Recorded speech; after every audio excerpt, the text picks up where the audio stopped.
Madam, ऐसा है कि हमारे यहाँ गौरव एक्सीलेंसी में बिल्डिंग नंबर 2 में 12 मई 2025 को इलेक्ट्रिक डग में आग लगी थी, जिसमें दमकल फायर ब्रिगेड की 4 गाड़ियाँ रात को 2:30 बजे से सुबह 6 बजे तक आग बुझाया था। और फिर उसके बाद 3 दिन बाद बिल्डिंग नंबर 4 में भी आग लगी और उसमें ज़्यादा कुछ नुकसान नहीं हुआ, लेकिन आग लगी थी। इन सब प्रकरण को लेकर के हम फेडरेशन की तरफ से महानगर पालिका में फायर ऑफिस में जाकर के तकरार किया। उस तकरार करने पे फायरवॉल ऑफिसर ने दिनांक 5/6/2025 को रवि ग्रुप को एक नोटिस जारी किया कि आपने बिल्डिंग नंबर 1 से 7 में फायर फाइटिंग की व्यवस्था नहीं किया है और उसको जल्दी से जल्दी आप उसमें फायर फाइटिंग की व्यवस्था करो और ये फॉर्म सबमिट करो। और इसके 5, 6, 7 की स्थिति ऐसी है बिल्डिंग की कि जिसमें 14 माले तक लोग रहते हैं। उनका बिल्डिंग प्लान बनाने का जो प्लान है वो 21 माले का है, तो अभी ऊपर बिल्डिंग बनी नहीं, इसके लिए फायर फाइटिंग की व्यवस्था हो नहीं सकती है। इसके लिए बिल्डर से हमारी जब बात हुई तो बिल्डर को मैंने एक प्रपोजल दिया था कि यहाँ पे एक अगर बोरवेल करते हैं और बोरवेल के ज़रिए हमको पानी मिलेगा तो उस पानी से हमको और भी ज़रूरत पूरी होगी और उसके साथों साथ हमको हर फ्लोर पे फायर फाइटिंग के अलग से जो व्यवस्था हम नहीं कर पा रहे हैं उसमें करने में मदद मिलेगी। बिल्डर ने हमको बोला कि यहाँ पे पानी इस एरिया में बोरिंग से पानी नहीं मिलेगा, इसके लिए आप यहाँ बोरिंग मत करो, बोरिंग नहीं हो सकती।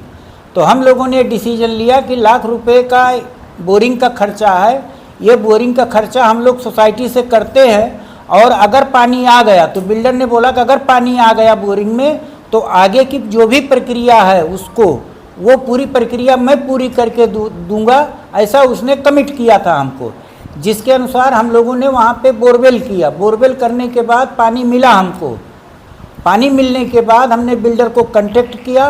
बिल्डर ने अपने आदमी भेज करके, उनका इंजीनियर है, सिविल इंजीनियर है, लक्ष्मी नारायण नाम है उसका। लक्ष्मी नारायण ने हमको कल सुबह 10-10:15 बजे के लगभग उसने फ़ोन किया कि मिश्रा जी हमारे 4 आदमी आपके यहाँ का वो काम करने के लिए आए हुए हैं और वो इसको जिस मशीन से तोड़ते हैं उसको शायद ब्रेकर बोलते हैं, तो वो ब्रेकर हमको नहीं मिल रहा है। चूँकि ये जो ब्रेकर देने वाला है भाड़े पे वो 500 रुपया डिपॉजिट मांग रहा है, तो अगर आप हमको ये 500 रुपये की मदद करते हो तो ब्रेकर हमको वहाँ से मिल जाएगा और मैं काम स्टार्ट कर देता हूँ, क्योंकि मेरे आदमी का खोटी हो रहा है। तो मैंने उसको 500 रुपये की मदद किया, ये सच है। 500 रुपये की मैंने मदद किया और वो कहाँ से ब्रेकर लेके आया हमको कुछ नहीं पता, कब ब्रेकर लेके आया वो भी नहीं पता, वो कब काम चालू किया वो भी नहीं पता।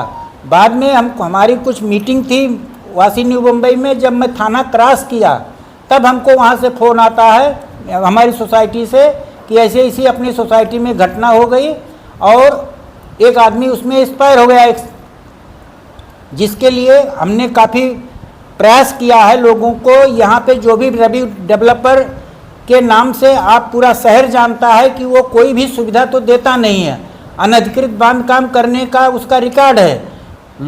यहाँ तक कि हमारी सोसाइटी में 2000 लोग रहते हैं, 500 के लगभग फ्लैट है। हर फ्लैट मालिक से उसने 5 लाख 7 लाख रुपए के हिसाब से पार्किंग चार्ज लिया हुआ है, जो कम से कम 30 से 40 करोड़ रुपया होता है। और ये आज नहीं लिया, 2007 से लेकर के 2015-16 तक लिया है, लेकिन आज तक कोई पार्किंग की व्यवस्था नहीं कर रहा है, फायर फाइटिंग की कोई व्यवस्था नहीं कर रहा है, केवल बिल्डिंग बना रहा है। हम लोग यहाँ तक कि मैं आपको बताऊँ कि जब ये हम लोगों को पोजीशन नहीं मिल रहा था मैडम, तो हम लोगों ने रेरा में गए।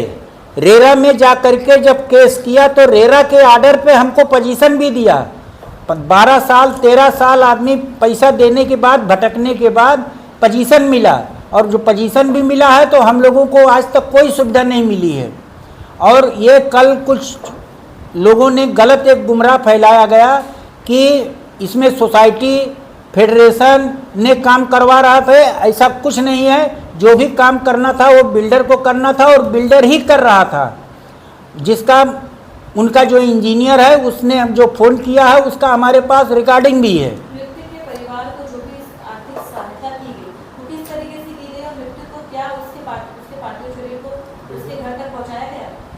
आज जब हम लोग सब फेडरेशन और सोसाइटी के लोग बैठे तो हम लोगों ने एक डिसीजन लिया कि वो रवि ग्रुप कुछ करे कि न करे, लेकिन वो गरीब आदमी है।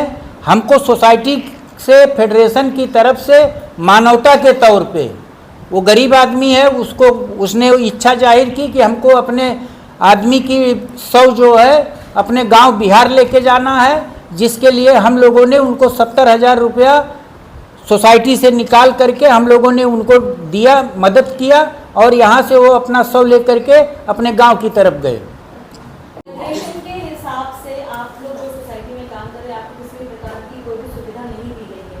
यहाँ देखा जा रहा है कि यहाँ अभी भी काम चल रहा है और कई लोगों की जिंदगी से खिलवाड़ हो रहा है। फेडरेशन अब रवि ग्रुप पर आगे किस प्रकार की कार्रवाई करेगी? मैडम, 4 महीना पहले की बात है। अभी सामने गौरव एक्सेलेंसी बिल्डिंग नंबर 5 का काम चल रहा है। आप देखिए कि 14 माले के ऊपर जो बांध काम या आरसीसी बांध काम हो रहा है उसमें कोई भी ना तो जाली लगाई गई है ना कोई सुरक्षा है। लेबर तो छोड़ो, अगर हम लोग अपनी बिल्डिंग से निकल करके किनारे से जाते हैं और ऊपर से अगर कोई पत्थर गिरता है, हमारी 4-5 गाड़ियों का कांच टूट चुका है जो वहाँ पार्किंग होती थी। अब हम लोगों ने वहाँ से पार्किंग हटा करके दूर दूर कहीं ले जा करके लगाना पड़ रहा है। तो सुरक्षा के नाम पे रवि ग्रुप कुछ नहीं कर रहा है।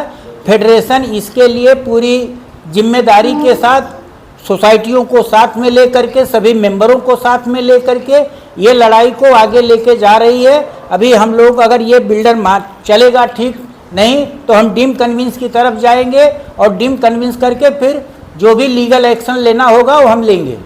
आपने महानगर पालिका को कंप्लेंट दी है या पुलिस प्रशासन को कंप्लेंट की थी क्या कि इस तरीके से यहाँ पे काम चल रहा है? जी सर, मैंने महानगर पालिका में पिछले 3 साल 4 साल में 10 से 15 कंप्लेंट किया राइटिंग में कि ये हमारे सोसाइटी में ये बिल्डिंग में अनलीगल बांध काम हो रहा है, जिसके चलते नगर पालिका ने कई बार आकर के यहाँ पे वो काम रोकने का भी प्रयास किया। नगर पालिका आती है, काम बंद कराती है और फिर जैसे नगर पालिका गेट के बाहर जाती है फिर ये काम चालू कर देता है।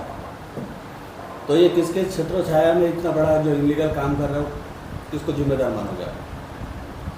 अब ये तो हम नहीं बता सकते किसकी छत्र छाया में है, लेकिन इतना ज़रूर है कि ये पूरे मीरा भाईंदर में रवि डेवलपमेंट ने बहुत सारी बिल्डिंगों को अनलीगल बना करके लोगों की फसौनुक कर रहा है और इस फसौनुक में पब्लिक फंस रही है।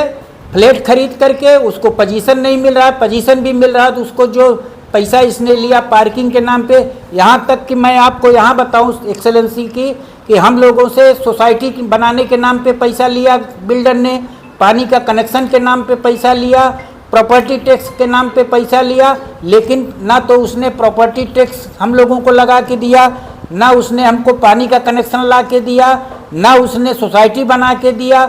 मतलब कोई भी सुविधा हम लोगों को नहीं दिया। हम लोगों ने अपने तरीके से सोसाइटी नॉन कोऑपरेट में जाके रजिस्टर किया और उसके बाद हम लोगों ने पानी बीएमसी का प्रॉपर्टी टैक्स भर करके पानी का कनेक्शन लेके आए। हम लोगों का प्रयास है कि लोगों को जो मूलभूत ज़रूरत है वो ज़रूरत उनकी पूरी हो। इसके लिए कई सारे आरोप लगाए जा रहे हैं, जिसमें से आपके ऊपर सबसे बड़ा आरोप है कि 75.5 आप पे लगा है, उसके बावजूद आप इस फेडरेशन का हिस्सा है। साथ ही फेडरेशन पे ये भी आरोप लगाया जा रहा है कि आपके फेडरेशन का जो ऑफिस है वो भी एक पार्किंग की जगह पे बनाया गया है। इस विषय पे क्या कहेंगे? मैडम, हमारे ऊपर हमारे बगल में दूसरी सोसाइटी है, दूसरा कम्प्लेक्स है जिसमें रवि नमन 1-2 कोऑपरेटिव हाउसिंग सोसाइटी है। उस सोसाइटी में अभी मैं रहता नहीं हूँ, मेरा फ्लैट है, मैं उस सोसाइटी का एक सदस्य हूँ। लेकिन कुछ लोगों ने वहाँ के जो सोसाइटी वर्कर हैं या जो पदाधिकारी थे उन लोगों ने हमारा नाम वहाँ पे चेयरमैन में रखा था, लेकिन मैं कभी उस सोसाइटी में ना तो किसी चेक पे साइन किया हूँ ना मैं किसी ठहराव में गया हूँ। ठीक है, उन लोगों ने क्या किया क्या नहीं किया वो हमको उसमें ज़्यादा पता भी नहीं, ज़्यादा मैं उसके बारे में बता नहीं सकता। लेकिन दूसरा जो ये इशू होता है कि 75 का रूल का जो मतलब है वो जिस सोसाइटी से है उतने तक पुरता है, इसके आगे वो इसका विस्तार नहीं है कि वो कहीं पे भी कुछ नहीं कर सकता है। ऐसे हमारी जानकारी में ऐसा कोई कायदा नहीं बना है कि आप एक सोसाइटी में अगर आपको प्रतिबंध लगा दिया गया दूसरी सोसाइटी में आप काम नहीं कर सकते।